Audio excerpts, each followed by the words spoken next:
The Evercade C64 Collection 2 cart released probably sometime within the past week or two, depending on how long it takes me to record and edit this video. This release brings the Evercade home computer Blue Box lineup to a whopping 2 carts, and it adds an additional 14 games to the hundreds of games already available on the platform. In this video, I wanted to talk a little bit about the first 7 games on this cart: California Games, Cybernoid the Fighting Machine, Firelord, Impossible Mission 2, Insects in Space, Mission Impossibubble, and Nebulus, just for a minute or two apiece. Why not all 14? Well, I'm still learning my editing software, and the prospect of doing all 14 at once honestly seems kind of daunting, so be on the lookout for the second half of the cart in maybe a week or so. Okay, with that out of the way, let's talk about some games.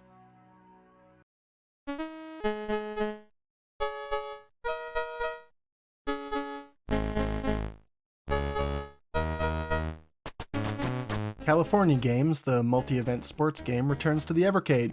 You may already know it from the Atari Lynx Collection 2, but the C64 version is different in a number of important ways. Compete in 6 totally radical sports from the ultra-bionic state of California. From shredding the gnar to hacking the sack to repeatedly falling off your bicycle, this game has something for everyone. It even has 2 adrenaline-pumping events not found in the Lynx version: casually throwing a frisbee around in the park,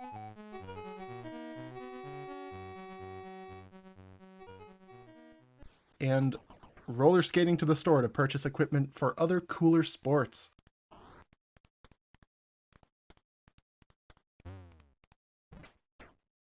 Like all these multi-event games, each event controls differently and offers a different challenge to players.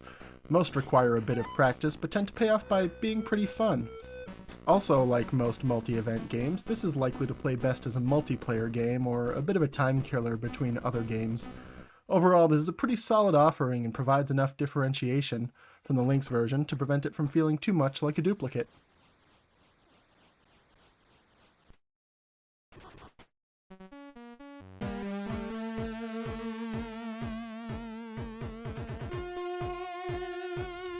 Cybernoid the Fighting Machine is not the video game adaptation of Real Steel, the 2011 robot boxing movie starring Jean Valjean.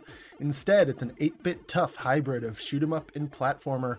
If you like dodging lasers and missiles from swarms of enemy ships and completing pixel-precise platforming sections, Cybernoid offers you the opportunity to do both at the same time. Armed only with your wits, plus your laser blasters and a dazzling array of special weapons, make your way through space pirate bases, grab their loot, and return it to your glorious Federation overlords.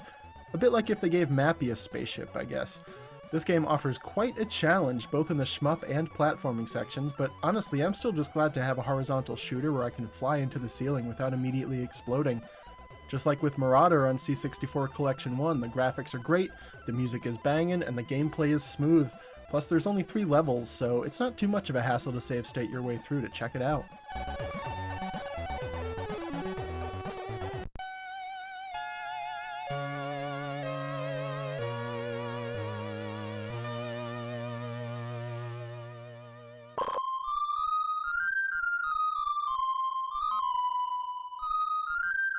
The box art for Firelord shows a badass knight in gleaming golden armor brandishing a sword in front of a backdrop of a burning medieval village with a dragon flying over it and laying waste to everything.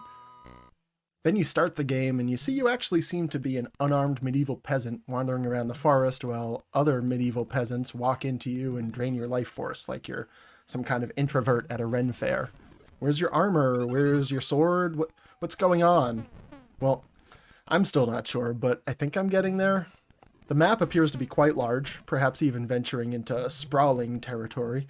I haven't yet recovered any of the 4 charms of eternal youth, but I've discovered a weapon, I've learned how to trade, I've been executed multiple times for thievery, and I've used 2 different types of teleporters to get around the map. The game looks great, it plays smooth, and it has a distinct air of mystery about it. This game reveals itself slowly, and even the original manual doesn't give up too much information, but I'm determined to unravel the mysteries of this game one way or another. Either discovering it for myself, or chatting with folks in Discord, or if it comes down to it, watching or reading a walkthrough. This game's not going to be for everyone, but if you're into games that you need to work at to learn, it might be one to check out.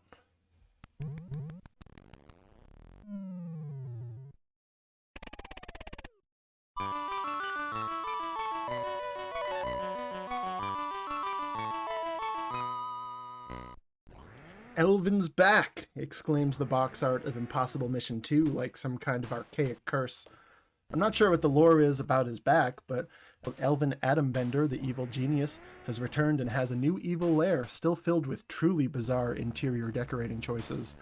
If you played the first game, found on the C64 Collection 1, you basically know the drill here. Do gymnastics around robots, search toilet bowls for puzzle pieces, and use those puzzle pieces to solve puzzles to save the world. Once again, you have a fixed time limit with additional penalties for each time you're zapped, poked, or take an excruciating sounding plummet down a bottomless pit.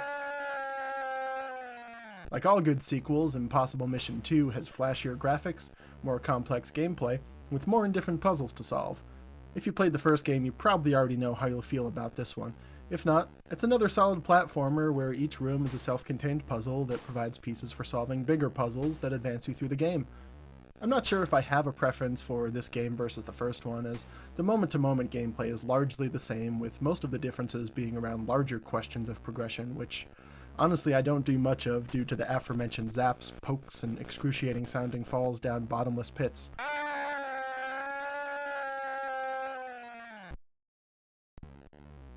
By the way, just like the first game, make sure to hit restore to generate up a new random map if you're done playing the pre-selected one.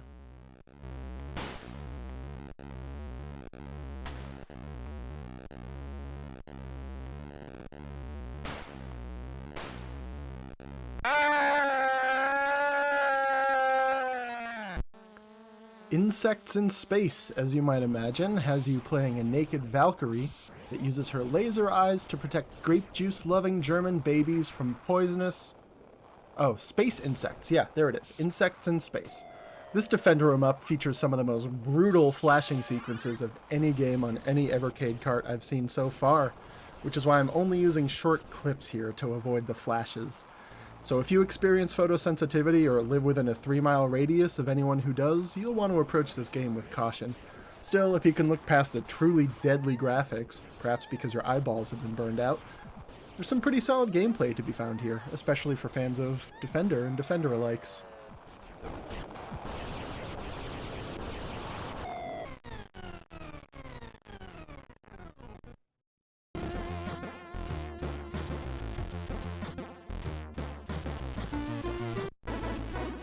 In Mission Impossibubble, you are a bubble that shoots bubbles at bubbles and storm clouds and other things while collecting pieces of a scroll in a particular order that allows you to rescue your bubble buddies before the time runs out. This is a fun, if frustrating, isometric action game. Use teleporters to make your way around platforms, shoot bubbles at randomly spawning enemies, and collect mushrooms to power up your bubbles.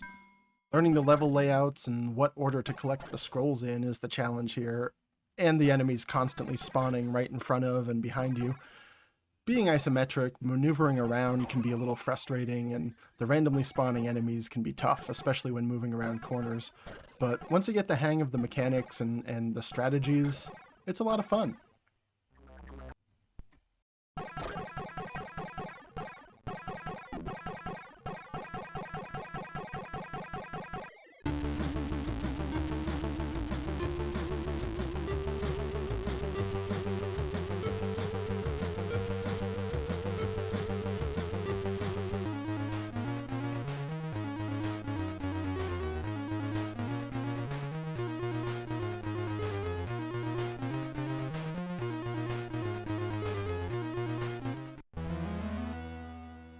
In many ways, Nebulus is like a lost 8-bit prototype of what ended up as Croc, Legend of the Gobos.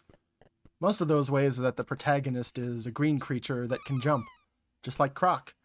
This classic puzzle platformer has you playing Pogo, the unspecified green creature. You've been charged with demolishing 8 treacherous towers. Simply climb your way to the top, negotiating a maze of dead ends, disappearing platforms, and devious enemies. If you reach the top within the time limit, you'll set off a bomb and ride the rubble down to your waiting submarine where you drive off to the next job, and collect some fish along the way. This game demands memorization, precise timing, and sometimes pixel-perfect jumps to climb the tower while avoiding all the obstacles it throws at you. This game is tough, but so rewarding once you've learned the ins and outs of a tower, plus look how incredible it looks. If you're a platformer fan, check this one out for sure.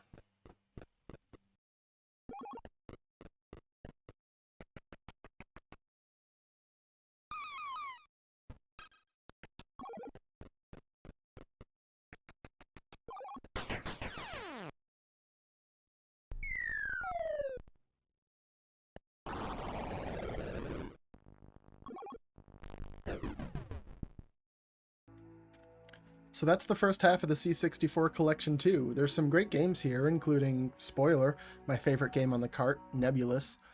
Once I'm done with Nebulus, I'm excited to get into Firelord, Impossible Mission 2, and maybe even Mission Impossibubble if I can get used to those enemies just spawning everywhere all the time.